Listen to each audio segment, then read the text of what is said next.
New মার্কেটের সামনে হঠাৎ একটা পিচ্চি মেয়ে বলে উঠল, বাবা বাবা দেখো ছেলেটা আমাকে চোখ মারছে। ওর বাবা বলল, কোন ছেলে মা, কোথায় সেই হারামজাদা? মেয়েটা ওর হাতের আঙ্গুল আমার দিকে করার সাথে সাথে আমার কলিজা শুকিয়ে গেল।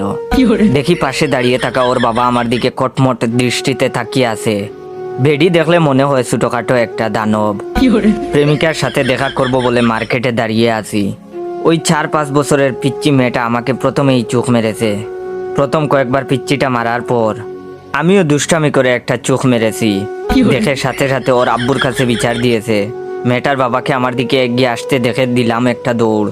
দেখি আমার পিছু পিছু মেয়েটার বাবাও ছুটে আসছে।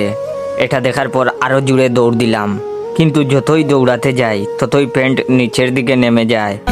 2 হাত দিয়ে কোমরের 2 পাশের প্যান্ট ধরে আছি আর মার্কেটের মধ্য দিয়ে দৌড়াচ্ছি। মনে মনে নিজের বাপের উপর রেগে গেলাম। প্রত্যেকবার প্যান্ট কিনে দেওয়ার সময় এমন ঢিলে ডালা প্যান্ট কিনে দেয়, যার জন্য আমার এই দশা এখন। দৌড়াতে গিয়ে যদি প্যান্ট খুলে যায় তাহলে ইজ্জতের ফালুদা হয়ে যাবে। হঠাৎ বাসার লুঙ্গিটাকে খুব মিস করতে লাগলাম। লুঙ্গি পরে দৌড়ানোর মজাই আলাদা, বাতাসের প্রবাহ খুব কাজে দেয়। হঠাৎ সামনে প্রেমিকাকে দেখে কলিজা আরো শুকিয়ে গেল। আমাকে দৌড়াতে দেখে ও টাইটানিক সিনেমার মতো 2 হাত মেলে দাঁড়িয়ে রইল। আমার প্রেমিকা অভিনয় শিখবে বলে কয়েকদিন আগে একটা কোচিংয়ে ভর্তি হয়েছে।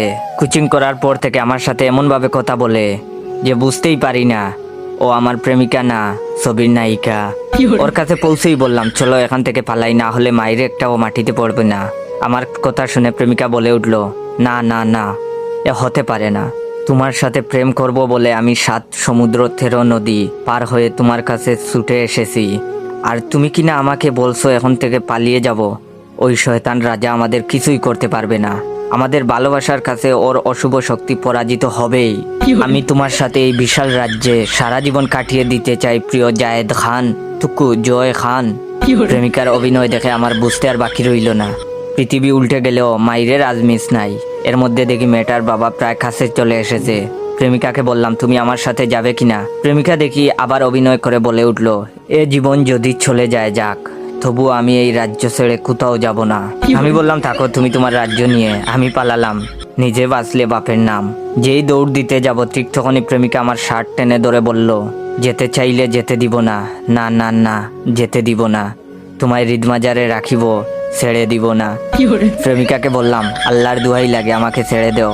প্রেমিকা আরো শক্ত করে ধরে বলল, না না না, তোমাকে এই সুন্দর রাজপ্রাসাদ ছেড়ে যেতে দিব না।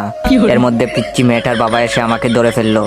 কোনো কথা না বলেই নাক বরাবর দিল এক ঘুষি। চোখের সামনে কয়েকটা জোনাকি পোকা দেখতে দেখতে ফ্লোরে পড়ে গেলাম। না, জ্ঞান হারাইনি তখনও, কিন্তু প্রেমিকা যখন লোকটাকে বলল, শয়তান ছেড়ে দে আমার জয়কে, তুই আমার দেহ পাবি কিন্তু মন পাবি না। বিশ্বাস করেন ভাই, এই কথা শোনার পর আমি